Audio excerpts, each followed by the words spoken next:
자리에서 일어나셔서 겸손한 마음으로 묵상 기도하심으로 8월 넷째 주일 예배를 성부와 성자와 성령의 이름으로 시작하겠습니다.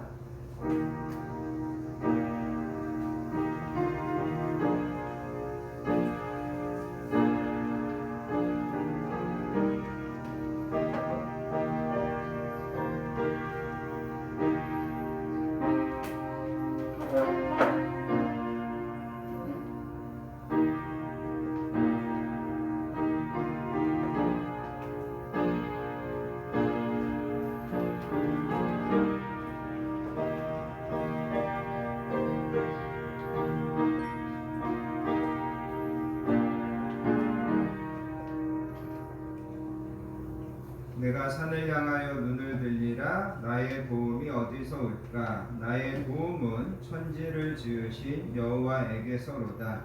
여호와는 너를 지키시는 이시라. 여호와께서 내 오른쪽에서 내 그늘이 되시나니 낮에 해가 너를 상하게 하지 아니하며 밤에 달도 너를 해치지 아니하리로다. 여호와께서 너를 지켜 모든 환난을 면하게 하시며 또 내 영혼을 지키시리로다. 여호와께서 너의 출입을 지금부터 영원까지 지키시리로다. 아멘. 거룩하고 은혜로우신 아버지 하나님 감사합니다. 지난 한 주도 각자의 상황과 환경 가운데 안전하게 지켜주시고 평안함으로 인도해 주신 것을 감사합니다. 아멘. 많은 사건과 사고가 있었지만 눈동자같이 보호하여 주신 것도 감사드립니다. 많은 시험과 죄의 유혹이 있었지만 믿음을 지키고 거룩하게 보존하여 주신 것도 감사합니다. 아멘. 오늘도 건강한 교회에서 하나님을 사랑하고 하나님이 사랑하시는 자녀들이 함께 모여 예배하오니 저희들의 이 예배를 하나님 기쁘게 받아주시기 원합니다. 이 시간 이곳에 임재하여 주시고 저희들 위해 하늘의 신령한 복과 땅의 기름진 복을 충만하게 허락해 주시기 원합니다. 오늘도 예배와 말씀을 통하여서 한 주를 살아갈 수 있는 능력과 지혜와 믿음을 공급받게 해주시기 원합니다. 상하고 지친 영혼이 있다면 새롭게 하여 주시고 낙심한 영혼이 있다면 소성케 해주시는 복된 예배 되게 해주시기 원합니다. 아멘. 모든 예배를 성령님께 맡기고 의지하며 우리를 사랑하여 주시는 예수님의 이름으로 간절히 기도합니다. 아멘. 아멘. 다 자리에 앉으셔서 찬송가 8장 거룩 거룩 거룩 전능하신 주 함께 찬양하겠습니다.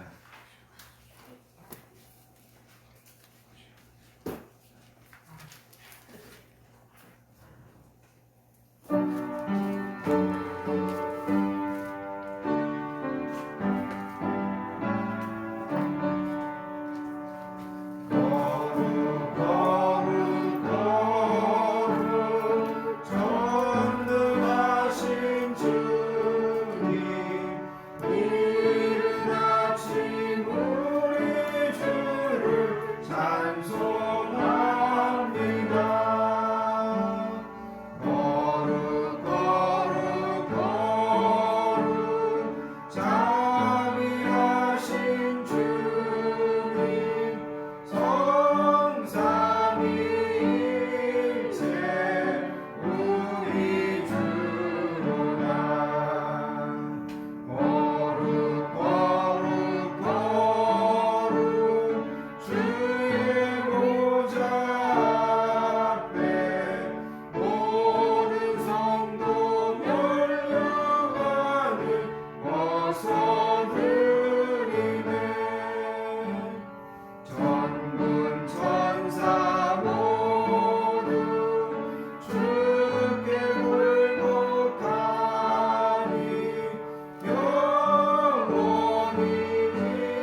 전능하심으로 우리의 신앙을 하나님께 고백드리겠습니다.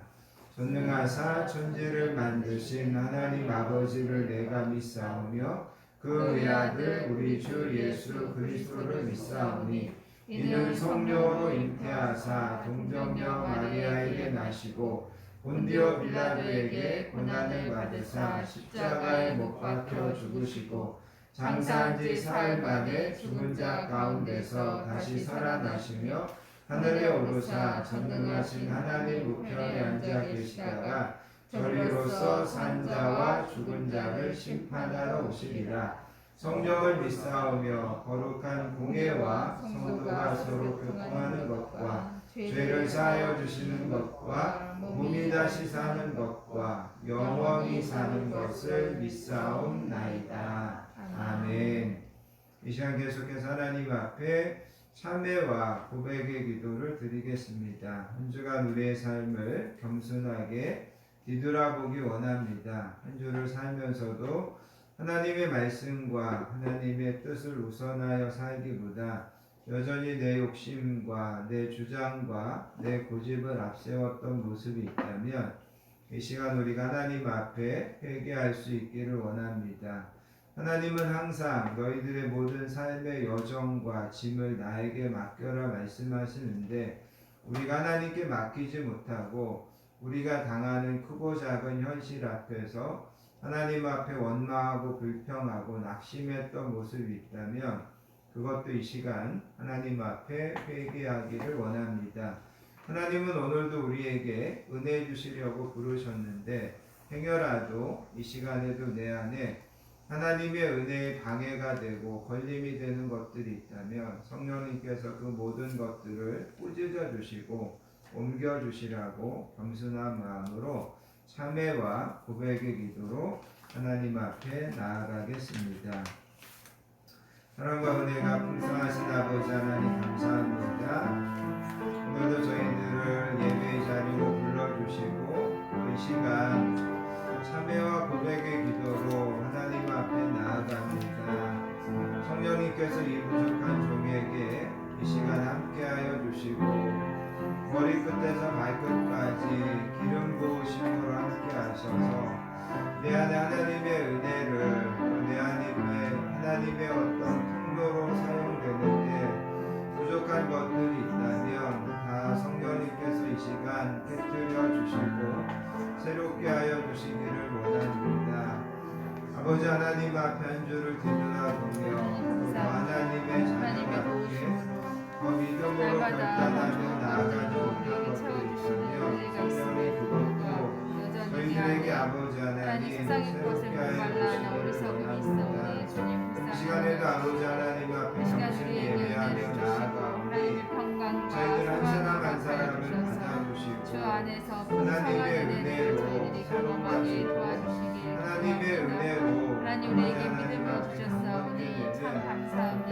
하나님 더 사모하게 하시고 주의 은혜를 더 구하는 저희 성령님께 맡기고 의지하며 우리를 사랑하여 주시는 예수님의 이름으로 간절히 기도합니다. 사랑과 은혜가 풍성하신 아버지 하나님 감사합니다. 오늘도 저희들을 예배의 자리로 불러주시고 이 시간 겸손한 마음으로 참회와 고백의 기도를 드리게 하시니 감사합니다. 저희들이 진실한 마음으로 진실한 입술의 고백으로 하나님 앞에 기도하였사오니 저희들을 긍휼히 여겨주시고 저희들을 새롭게 하여 주시기 원합니다. 하나님의 자녀답게 산다고 하면서도 아직도 미숙하고 아직도 어린아이 같아서 세상의 구습을 버리지 못하고 살았던 것을 용서해 주시기 원합니다. 마음에는 원하였으나 여전히 결단이 약하여 타협하고 살았던 것도 하나님 용서해 주시기 원합니다.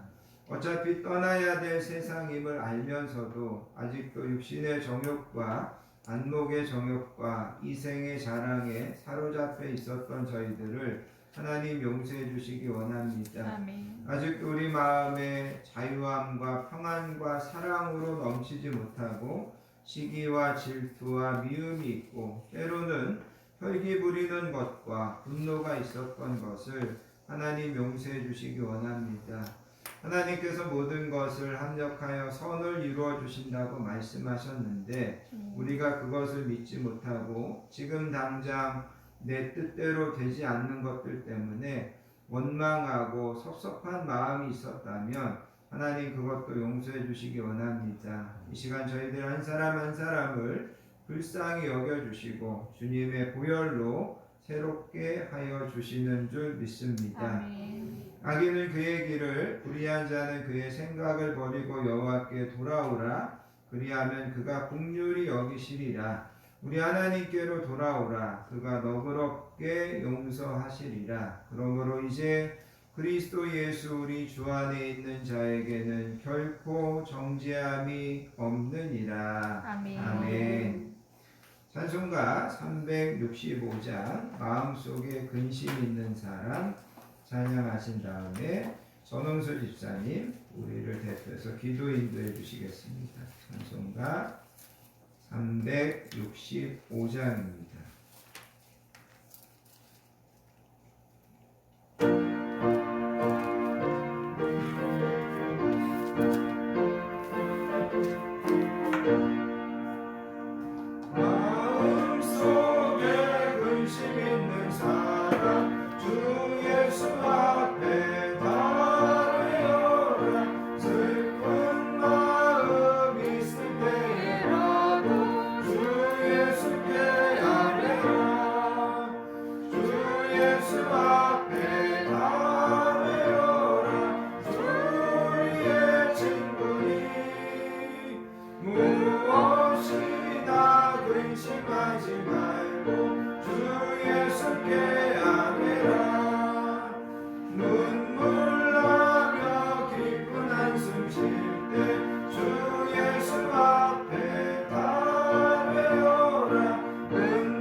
기도하겠습니다.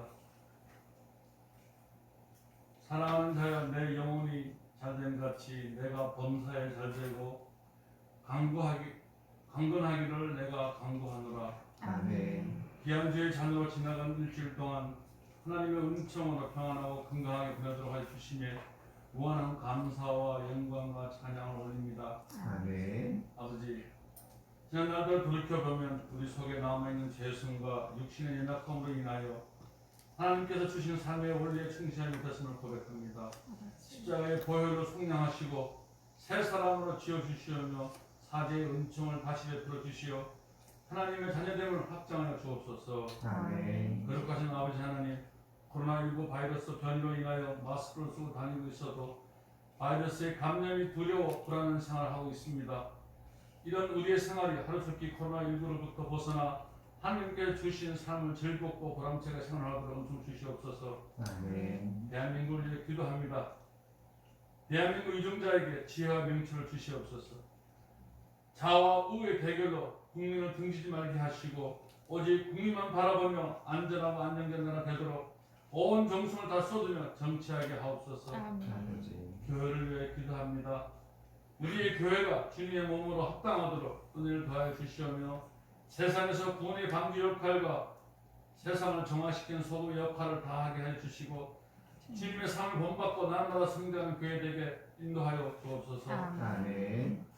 세우신 목사님에게 성령님의 능력으로 전신갑주를 입히시고 말씀의 금을 주시어 줄이고 목마른 자에게 진리의 샘물을 나눠줄 수 있는 바울의 역할을 감당하게 부족함이 없게 하시고 목사님께서 하나님의 말씀을 선포하실 때 우리를 향한 하나님의 뜻을 바로 깨닫는 은혜의 시간이 되게 하시고 말씀을 듣는 우리들의 마음밭이 준비되게 하셔서 말씀의 씨앗이 떨어질 때에 30배, 60배, 100배 열매가 맺혀지게 하옵소서. 아멘. 청소년을 위해 기도합니다.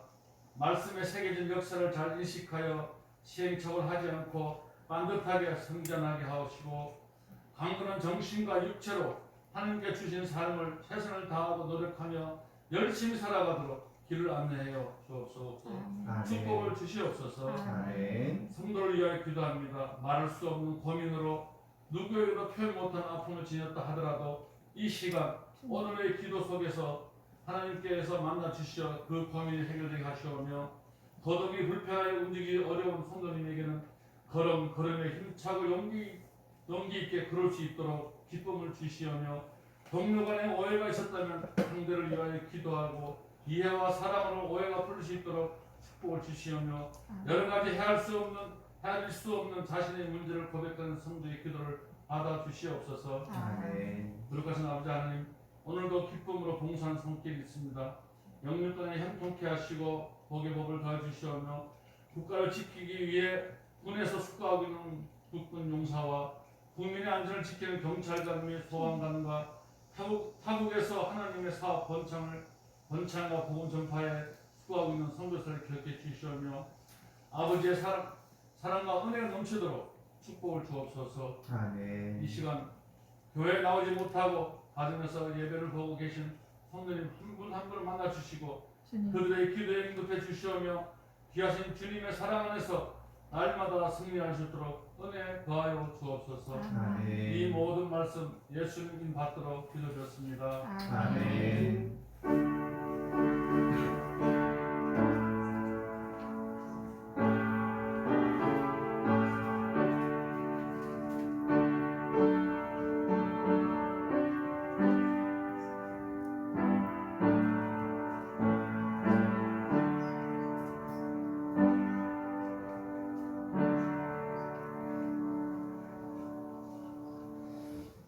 오늘 우리에게 주신 하나님의 말씀은 창세기 26장에 있는 말씀과 로마서 3장에 있는 두 곳의 말씀을 함께 보도록 하겠습니다. 먼저 창세기 26장 17절 18절 말씀을 찾으셔서 함께 읽도록 하겠습니다.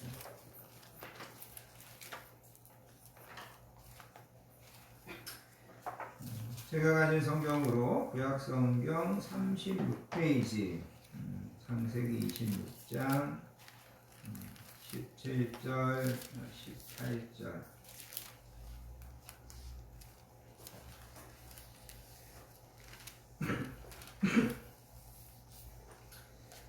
다 찾으셨으면 주신 말씀을 한 목소리로 받들어서 읽습니다.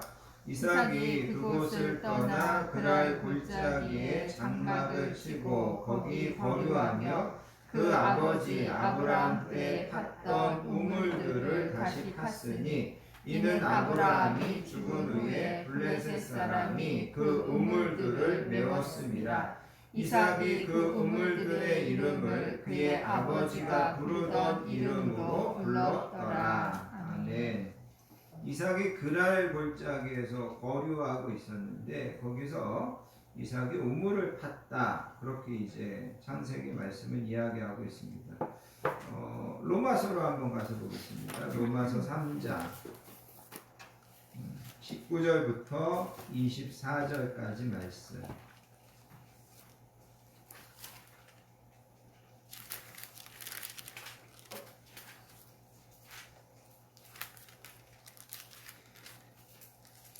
신약성경 243페이지입니다. 로마서 3장 19절부터 23절까지 말씀. 로마서 말씀도 한 목소리로 천천히 받들어서 읽습니다. 우리가 알거니와 무릇 율법이 말하는 바는 율법 아래 있는 자들에게 말하는 것이니 이는 모든 입을 막고 온 세상으로 하나님의 심판 아래 있게 하려 함이라. 그러므로 율법의 행위로 그의 앞에 의롭다 하심을 얻을 육체가 없나니 율법으로는 죄를 깨달음이라. 이제 율법 외에 하나님의 한 의가 나타났으니 율법과 선지자들에게 증거를 받은 것이라. 곧 예수 그리스도를 믿음으로 말미암아 모든 믿는 자에게 미치는 하나님의 의니 차별이 없느니라. 모든 사람이 죄를 범하였음에 하나님의 영광에 이르지 못하더니 그리스도 예수 안에 있는 속량으로 말미암아 하나님의 은혜로 값없이 의롭다 하심을 얻은 자 되었느니라. 아멘. 특별히 여러분 24절에 보면 그리스도 예수 안에 있는 속량으로 말미암아 하나님의 은혜로 값없이 의롭다 하심을 얻었다. 의롭다 하심을 얻었다. 이렇게 이야기하고 있습니다. 오늘은 이런 말씀들을 여러분들이 머릿속에 넣어놓고 함께 말씀을 들으시면 좋겠습니다. 창세기 26장에 보면 아브라함의 아들 이삭이 그랄 골짜기에 거주하면서 우물을 팝니다. 사실 여러분 오늘날에는 기계나 장비가 좋아서 우물을 파는 것이 그렇게 어려운 일이 아니지만 그 옛날에 지금부터 한 4,000년, 한 5,000년 전에는 거의 인력으로 우물을 팠습니다. 저희가 몇 년 전에 이제 이스라엘 여행을 가서 브엘세바라고 하는 곳에 가서 그 옛날 이스라엘 사람들이 파놓았던 우물을 직접 봤습니다. 그런데 그 우물의 깊이가 한 40에서 50m 지하로, 그래가지고 그 우물을 이렇게 쳐다보면 저기에 빠지면 도저히 살아서 나오지 못할 정도로 그 우물을 이렇게 쳐다보는 것 자체가 무섭고 두려울 정도로 그 우물이 깊습니다. 그리고 그 우물을 좀 전에 이야기한 것처럼 여러분 지름이 한 2m, 3m 되는 그런 크기로 이거를 한 50m 이상 파내려간다고 한번 생각해 보시면 삽이나 곡괭이나 이런 기본적인 도구만 가지고 그 엄청난 우물을 판다고 생각한다면 이 우물을 파는 일이 보통 일이 아니라는 거죠. 그리고 여러분 우물을 파기 위해서 내려가면 내려갈수록 한번 내려갔다 올라오는 것도 어렵고 우물을 파내려가면서 계속해서 거기서 나오는 흙이라든가 돌이라든가 이런 것들을 밖으로 끄집어내가지고 그거를 버려야 되고, 그러니까 여러분 우물을 한번 판다고 하는 것이 그게 우리가 오늘날 생각하는 것처럼 쉬운 일이 아니라는 거죠. 아무튼 이삭이 그랄이라는 골짜기에 가서 거주하면서 가족들이 마실 물, 그 다음에 가축들이 마실 물을 위해서 우물을 팔 수밖에 없었다라는 거죠. 그런데 성경은 이삭이 우물을 팔 때 아버지 아브라함 때 팠던 우물을 다시 팠다, 그렇게 이제 이야기하고 있습니다. 그러니까 이 이삭이 판 우물은 이게 처음 파는 우물이 아닌 것을 알 수 있습니다. 아버지가 한번 팠던 우물입니다. 그리고 아버지가 이미 그곳에서 물을 얻었던 그런 우물입니다.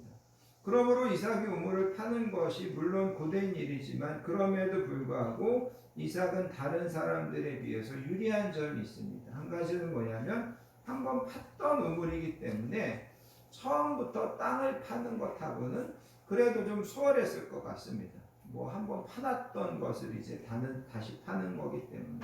그 다음에 또 한 가지 유리한 점은 뭐냐면 이곳은 분명히 물이 있던 곳이라는 거죠. 물을 얻었던 곳이라는 겁니다.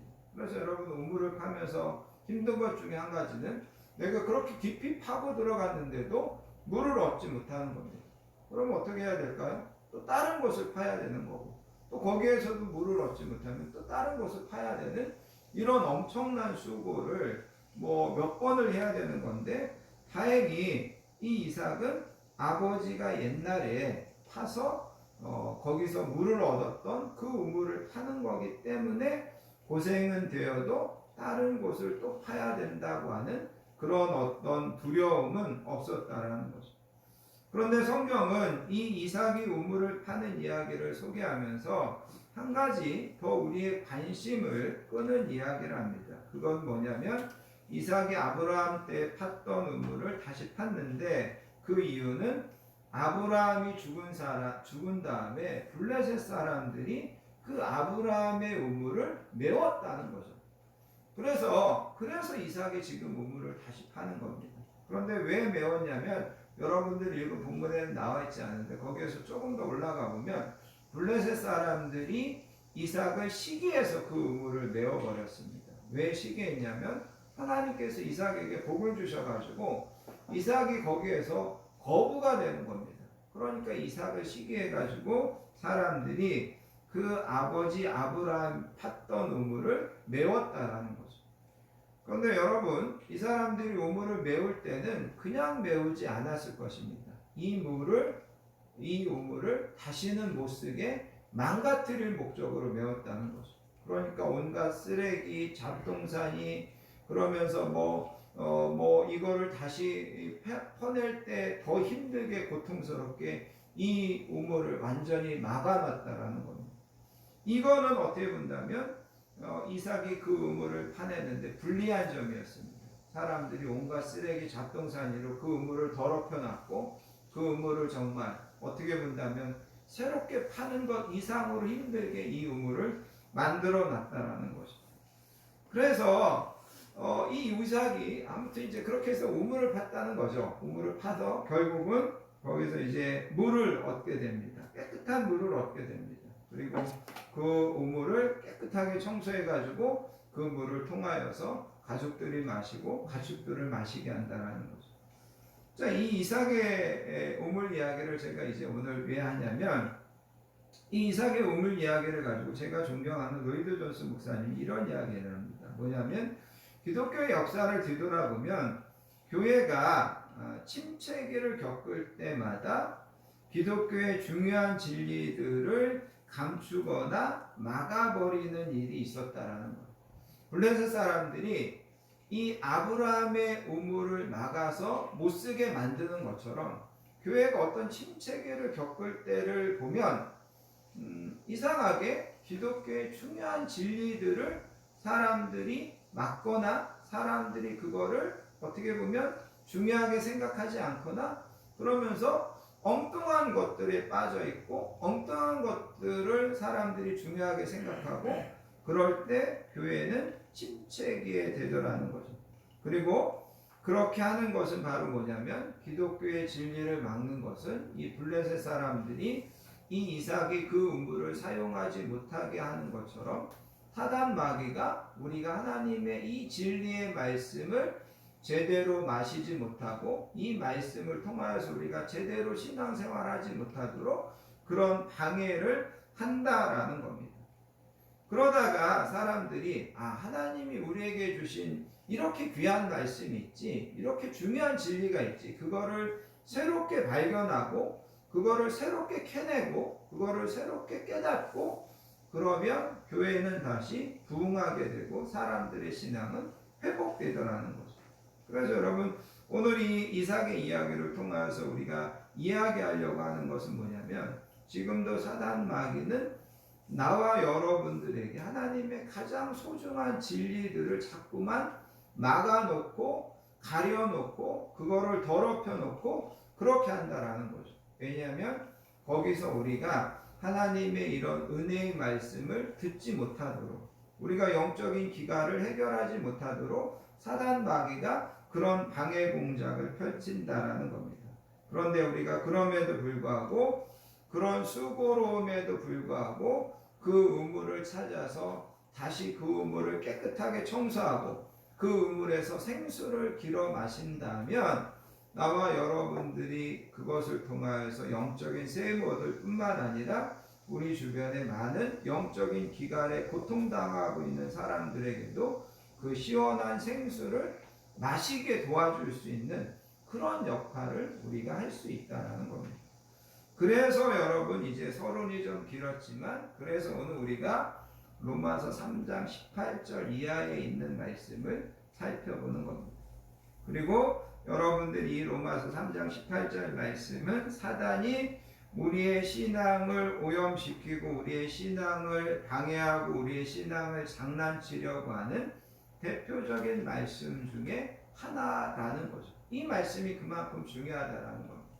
이 말씀을 우리가 분명히 깨닫고 믿으면 이 말씀을 통하여서 영혼의 생명수를 공급받을 수 있는 말씀인데 사단은 이 생명수 샘물을 오염시키고 더럽히고 막아놓고 그래서 사람들이 이거를 사용하지 못하도록 그렇게 하고 있다는 겁니다. 그래서 오늘은 이 본문의 말씀을 통하여서 다시 한번 나와 여러분들이 이 말씀을 통하여서 정말 하나님의 은혜, 하나님의 진리를 다시 한번 캐내고 또 그것을 통하여서 우리의 영적인 기갈을 해결받을 수 있는 저와 여러분들 되시기를 예수님의 이름으로 축복합니다. 아멘. 먼저 여러분 오늘 우리가 읽은 이 로마서 본문에서 우리는 바울은 뭐라고 이야기하냐면 믿음으로만 의롭게 된다고 이야기합니다. 기독교 신앙의 가장 큰 특징은 가장 큰 핵심은 우리는 믿음으로 의롭게 된다는 겁니다. 그리고 우리가 믿음으로 의롭게 된다는 것을 가장 쉽게 보여주는 것이 누가복음 18장에 나오는 바리새인과 세리가 하나님 앞에 성전에 기도하러 가는 내용입니다. 그런데 예수님께서 이 바리새인과 세리의 이야기를 하면서 처음에 이 이야기를 하는 배경을 이렇게 예수님께서 설명합니다. 자기를 의롭다고 믿고 다른 사람을 멸시하는 자들에게 이 비유를 말씀하시되 그러면 사람들은 항상 다른 사람들과 비교하는데 특별히 나보다 더 나쁜 짓 많이 하고 더 죄짓고 그런 사람들과 비교하면서 나는 의롭다라고 생각합니다. 나는 착하다라고 생각합니다. 그러면서 다른 사람들을 비난하고 정죄합니다. 예수님께서 그런 사람들에게 이 바리새인과 세리의 기도의 비유를 말씀하셨다. 그렇게 이제 이 바리새인과 세리의 이야기가 이렇게 시작합니다. 그러면서 여러분 두 사람이 기도하러 성전에 올라갔는데 하나는 바리새인이었고 하나는 세리였습니다. 바리새인이 기도하는데 서서 따로 기도합니다. 저 세리하고 아니면 죄 많이 짓는 사람들하고 가까이에 있을 수도 없습니다. 그들하고 멀리 떨어져서 그는 기도합니다. 뭐라고 기도하냐면 하나님 나는 다른 사람들 곧 토색하고 불의하고 간음하는 자들과 같지 아니하고 저 세리와 같지 않은 것을 감사합니다. 나는 일에 2번이나 금식하고 또 소득의 11조도 드리고 있습니다. 이게 바리새인의 기도였다라는 거죠. 반면에 세리는 멀리 서서 감히 눈을 들어 하늘을 쳐다보지도 못하고 다만 가슴을 치면서 이르되 하나님이여 나를 불쌍히 여기소서 나는 죄인이로소이다 이렇게 기도했다라는 거죠. 그런데 기도가 끝나자마자 예수님께서 뭐라고 말씀하시냐면 내가 너희에게 이르노니 이제 저 사람이 아니고 바리새인이 아니고 이 사람이 세리가 의롭다 하심을 받고 집으로 돌아갔다. 예수님께서 그렇게 이야기하시는 겁니다. 사실 여러분 예수님 당시에 바리새인과 세리는 비교가 되지 않는 두 그룹이었습니다. 바리새인은 누구보다도 경건하고 거룩하고 신앙생활 열심히 하는 사람이었고 세리는 로마의 악자비로 같은 동족들에게 과도한 세금을 걷어서 자기들의 배만 채우는 창기와 동급으로 취급받는 사람들이 세리였다라는 거죠. 그런데 예수님은 그런 바리새인이 아니라 그런 세리에게 너가 의롭다라고 해주시는 겁니다.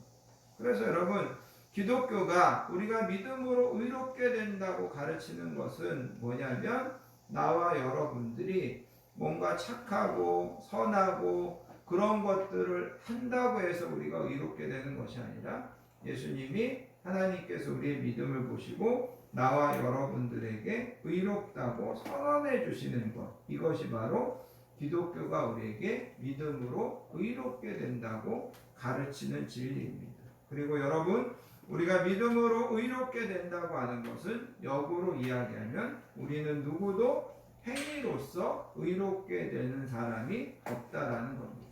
그래서 여러분, 세상의 어떤 위인도, 세상의 어떤 영웅도 그들의 행위로 하나님 앞에 의롭게 될 수 있는 사람은 아무도 없다. 그렇게 성경은 이야기하고 있습니다. 그러면서 여러분, 오늘 우리가 읽은 19절 말씀을 가서 보시기 바랍니다. 로마서 3장 19절. 여기 19절, 20절 말씀은 우리가 예수님을 믿기 전의 상태, 우리의 상황을 표현한 말씀입니다. 그래서 여러분 19절에 보면 우리가 알거니와 무릇 율법이 말하는 바는 율법 아래 있는 자들에게 말하는 것이니 이는 모든 입을 막고 온 세상으로 하나님의 심판 아래에 있게 하려 함이다. 그래서 율법 아래에 있는 자들에게 그렇게 이야기합니다. 여기 율법 아래에 있는 자들이라는 것은 이 세상에 있는 모든 사람들을 지칭합니다. 그리고 모든 사람들이 율법 아래 있다는 말은 우리가 다 하나님의 심판대 앞에 서야 된다라는 겁니다. 유대인이건 헬라인이건 로마인이건 이방인이건 우리는 다 하나님의 심판대 앞에 서야 된다. 바울은 그렇게 이야기합니다. 그러면 여러분, 나와 여러분들이 왜 하나님의 심판대 앞에 서야 되냐? 여러분 본문에서 3장 10절부터 한번 보시기 바랍니다. 3장 10절. 오늘 우리가 읽었던 본문에서 조금 더 앞에 가셔서 한번 같이 한번 읽어보겠습니다. 3장 10절부터 18절까지 같이 읽습니다. 기록된 바 의인은 없나니 하나도 없으며 깨닫는 자도 없고 하나님을 찾는 자도 없고 다 치우쳐 함께 무익하게 되고 선을 행하는 자는 없나니 하나도 없도다. 그들의 목구멍은 열린 무덤이요 그 혀로는 속임을 일삼으며 그 입술에는 독사의 독이 있고 그 입에는 저주와 악독이 가득하고 그 발은 피 흘리는데 빠른지라 파멸과 고생이 그 길에 있어 평강의 길을 알지 못하였고 그들의 눈앞에 하나님을 두려워함이 없느니라. 이래서 우리가 모든 사람들이 하나님의 심판대 앞에 서야 된다는 거예요. 선을 행하는 자가 하나도 없고 하나님을 두려워하지 않고 그들의 입은 또 그들의 발은 그들의 손은 죄 짓고 피 흘리고 나쁜 말하고 이상한 말하고 이렇게 살기 때문에 모든 사람들이 하나님의 심판대 앞에 서야 된다는 겁니다. 그러면서 여러분 19절 중간에 가서 보면 이런 이야기였습니다. 이는 모든 입을 막고 온 세상으로 하나님의 심판 아래에 있게 하려 함이니라. 그래서 여러분 여기 보면 모든 입을 막는다라는 말이 있습니다. 여기 모든 입을 막는다는 것은 최소한의 변명, 최소한의 변호도 할 것이 아무것도 없다라는 것. 우리가 하나님 앞에 서면 최소한의 변명, 핑계 이런 것도 될 게 없다라는 것. 그래서 사람들이 다 입을 막고 입을 닫고 하나님의 심판대 앞에 선다라는 겁니다. 여러분 욥기 40장에 가면 욥이 마지막에 이제 하나님을 대면하게 됩니다. 그러면서 하나님 앞에서 이렇게 이야기합니다. 보소서 나는 비쳐나오니 무엇이라 주께 대답하리까? 손으로 내 입을 가릴 뿐이로소이다. 손으로 내 입을 가릴 뿐입니다. 그렇게 욥이 이야기하더라고요. 욥이 많은 고난을 당하면서 하나님 앞에 하나님 내가 왜 이런 고난을 당해야 됩니까? 하나님 나한테 왜 이러십니까? 그러면서 하나님 앞에 자기가 억울하다, 또 때로는 원망 어린 말을 했던 것, 그런 것들에 대해서 하나님 앞에 서니까 함부로 말했던 것이 너무나 부끄럽고 죄송해서 행여라도 하나님 앞에서 쓸데없는 말이 튀어나오지 않도록 입을 막고 서 있다. 욥은 그렇게 고백하고 있습니다. 세상 사람들은 지금도 하나님 앞에서 큰소리치고 교만하게 떠들어댑니다. 하나님이 어디 있어? 하나님이 있으면 세상이 왜 이 모양이야? 하나님을 대면하기라도 하면 하나님께 따지거나 도리어 하나님을 꾸짖거나 하나님을 책망할 것처럼 사람들은 이야기합니다. 그런데 언젠가 모든 사람들이 알고 깨닫게 될 것은 우리가 하나님 앞에 서면 우리는 단 한마디도 핑계나 변명이나 그런 것들을 하지도 못할 거고, 내가 그동안 내뱉었던 말로 인하여서 부끄러움을 감추지 못하고 우리는 하나님의 심판대 앞에 벌벌 떨고 있어야 되는 그런 존재라는 겁니다. 여기 19절에서 바울이 이야기하는 게 그겁니다. 유대인이나 헬라인이나 로마인이나 모든 사람들이 우리가 다 하나님 앞에 입을 막고 하나님의 심판대 앞에 벌벌 떨고 있어야 될 인생이 우리다. 그거를 이야기하는 겁니다. 그러면서 여러분 20절에 가서 보면 뭐라고 이야기하냐면, 그러므로 율법의 행위로 그 앞에 의롭다 하심을 얻을 육체가 없다. 율법의 행위로 우리가 아무리 선하게 살고 우리가 아무리 도덕적으로 살고 우리가 아무리 어떤 종교적인 고행을 하고 그래도 그 하나님 앞에 의롭다 하심을 얻을 육체가 없다. 단 한 사람도 없다. 바울은 그것을 이야기합니다. 그런데 여러분 이제 21절을 가서 보시기 바랍니다. 21절에 보면 이제는, 우리 성경에는 이제는 그렇게 되어 있는데 원어 성경이나 영어 성경에는 이 이제는 앞에 그러나가 있습니다.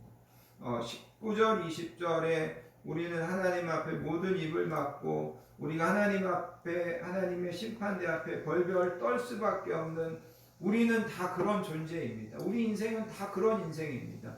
그런데 21절에 그런데 그러나 이제 율법 외에 하나님의 한 의가 나타났습니다. 그렇게 이야기합니다. 여기 하나님의 한 의는 바로 예수 그리스도를 이야기하는 겁니다. 예수님을 보내주셨습니다. 예수님이 나타났습니다. 그리고 그 예수님은 구약의 율법과 구약의 많은 선지자들을 통하여서 이미 예견되었던, 이미 예언됐던 그런 분입니다. 그렇게 이야기합니다. 그러면서 여러분 22절에서 뭐라고 이야기하냐면, 곧 그 예수 그리스도를 믿음으로 말미암아 모든 믿는 자에게 미치는 하나님의 의니 차별이 없습니다. 그렇게 이야기합니다. 그래서 여러분 여기 22절에서 이야기하는 것은 우리가 하나님의 의, 하나님께서 그동안 우리가 생각했던 것하고는 전혀 다른 방법, 전혀 다른 차원으로 예수님을 우리를 위하여 준비해 주셨는데, 우리가 그 예수님을 믿으면 우리가 이제는 하나님 앞에 의롭게 된다. 그것을 이제 이야기하고 있습니다. 그러면서 여러분 24절에 가서 보시면 이렇게 이야기합니다. 그리스도 예수 안에 있는 속량으로 말미암아. 여기 속량이라고 하는 것은 제가 여러 번 말씀드렸듯이 예수님께서 자신을 속전을 치르고 자신의 어떤 몸값으로 지불하고 나와 여러분들을 사셨다라는 겁니다. 사셨다. 그래서 사셔서 여러분 24절에 보면 속량하셔서 하나님의 은혜로 값없이 나와 여러분들이 의롭다 하심을 얻는다라는 겁니다. 여기 값없다라는 말이 원어적으로 보면 어떻게 본다면, 여기 값없다라는 말은 우리가 아무런 대가나 아무런 노력 없이, 그 다음에 이유 없이, 까닭 없이라는 겁니다. 나와 여러분들이 그거를 받을 만한 자격이 없습니다. 또 내가 나를 봐도, 세상 사람들이 나를 봐도 나는 의롭다라고 사람들 앞에 나설 수 있는 그런 입장이 아닙니다. 그런데 하나님께서 예수님을 믿는 그 믿음으로 나와 여러분들을 의롭다라고 해주시는 겁니다. 그리고 여러분 우리가 의롭게 되는 것에 대해서 성경은 그냥 의롭게 되는 것이 아니라 하나님께서 그 처벌을 면제해 주시는 것이 아니라 정당한 방법으로 예수님께 그 처벌을 이미 담당하셨기 때문에 우리는 분명한 근거를 가지고 의롭다라고 선언된다. 성경은 그렇게 이야기하고 있습니다. 아멘. 그래서 여러분 오늘 우리가 읽은 이 본문에서 바울이 이야기하는 것은 뭐냐면 예수님이 오시기 전에 우리는 정말 다 죄인이다. 하나님의 심판대 앞에 설 수밖에 없는 그런 죄인이었다. 누구도 율법으로, 누구도 종교적인 열심으로, 또 때로는 고행으로, 수행으로 이런 거로 의롭게 될 수 있는 사람은 단 한 사람도 없었다. 만약 사람들이 그렇게 해서 의롭게 될 수 있었다면 예수님이 굳이 이 땅에 오실 필요가 없었다는 거죠. 그런데 이제 새로운 길이 열렸습니다. 하나님께서 우리를 위하여 엄청난 어떤 변화를 주셨습니다. 그것이 바로 뭐냐면 하나님의 의가 되시는 예수님을 이 땅에 보내셔서 그 예수님을 믿음으로 속량으로 말미암아서 나와 여러분들이 값없이 아무런 조건 없이 아무런 까닭 없이 하나님 앞에 의롭게 되는 것이다. 바울은 그것을 이야기하고 있다는 것. 아멘.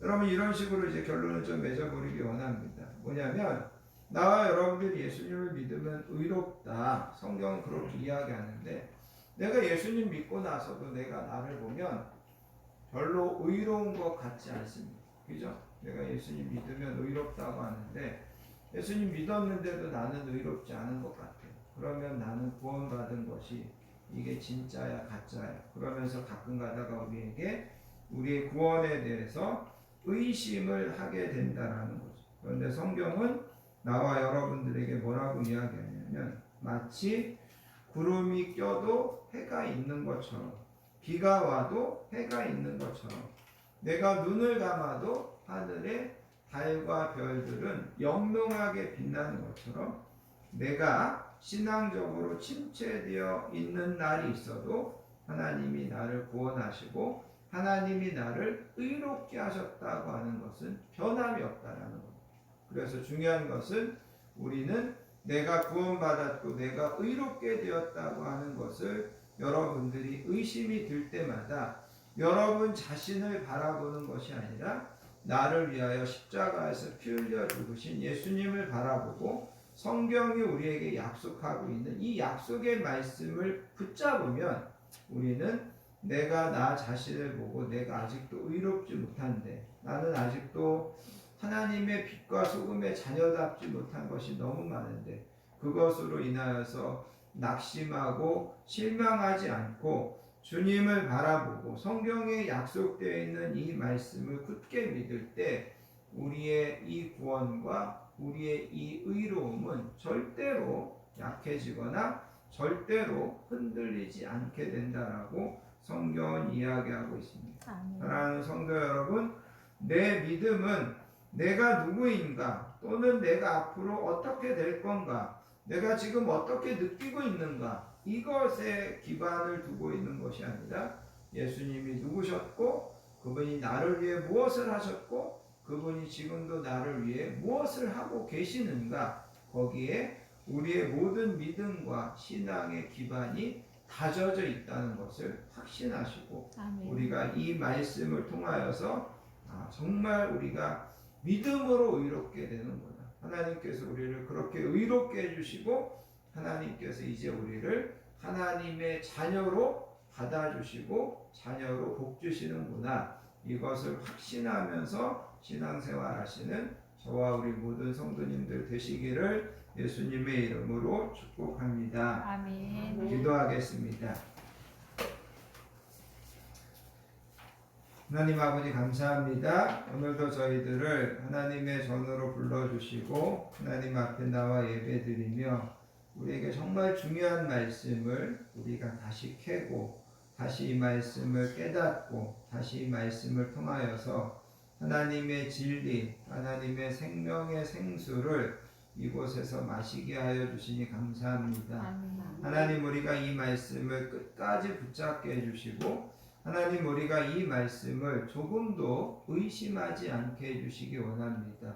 우리가 믿음으로 예수님의 속량으로 말미암아 값없이 의롭다 하심을 받은 자들 되었고, 그래서 이제는 하나님의 진노가 두려운 것이 아니라 하나님의 은혜와 하나님의 사랑 안에 있는 자녀됐다는 것을 분명히 확신하며 살아갈 수 있게 해주시기 원합니다. 아멘. 하나님, 우리가 이 말씀을 날마다 붙잡을 뿐만 아니라 여전히 이 말씀을 깨닫지 못하고 또 영적인 기갈에 허덕이고 있는 많은 사람들에게 이 말씀을 통하여서 그들에게도 생명수 샘물을 마시게 도와줄 수 있는 저희들 되게 해주시기 원합니다. 아멘. 날마다 저희들의 모든 삶 가운데 동행하시고 함께하여 주심을 감사하며 사랑 많으신 예수님의 이름으로 간절히 기도하옵나이다. 아멘. 찬송가 283장 나 속죄함을 받은 후 함께 찬양하시면서 준비하신 예물 하나님 앞에 드리도록 하겠습니다.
교회와 성도의 소식을 함께 나누도록 하겠습니다. 한 주도 건강하게 지켜주시고 평안함으로 인도해 주신 하나님의 은혜와 사랑에 감사드리며 오늘도 복되고 귀한 예배에 나오신 모든 분들을 예수님의 사랑으로 찬양하고 축복합니다. 옆에 계신 분들하고 인사하겠습니다. 사랑합니다. 사랑합니다. 영상으로 예배드리시는 분들도 환영하고 축복합니다.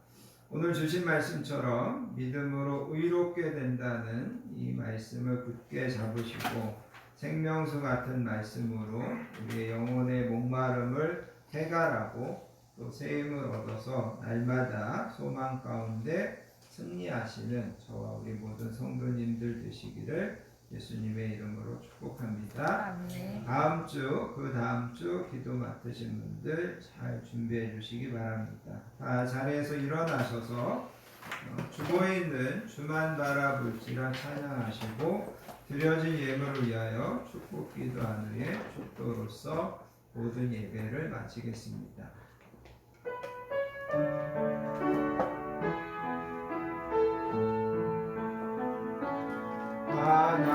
하나님의 사랑을 사모하는 자, 하나님의 평안을 바라보는 자, 너의 모든 것 창조하신 우리 주님이 너를 얼마나 사랑하시는지 하나님께 찬양과 경배하는 자, 하나님의 선하심을 닮아가는 자, 너의 모든 것 창조하신 우리 주님이 너를 자녀 삼으셨네. 하나님 사랑의 눈으로 너를 어느 때나 바라보시고 하나님 인자한 귀로서 언제나 너에게 기울이시니 어두움에 밝은 빛을 비춰주시고 너의 작은 신음에 응답하시니 너는 어느 곳에 있든지 주를 향하고 주만 바라보지라 주만